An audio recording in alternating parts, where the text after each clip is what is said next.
तोंडाचा शब्द आहे फक्त, पण याची ताकद एखाद्याचं आयुष्य उद्ध्वस्त करू शकते.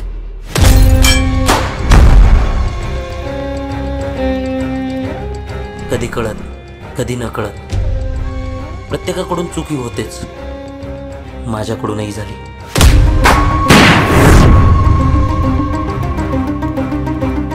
पण या चुकीची शिक्षा इतकी मोठी असेल हे माहीत नव्हतं.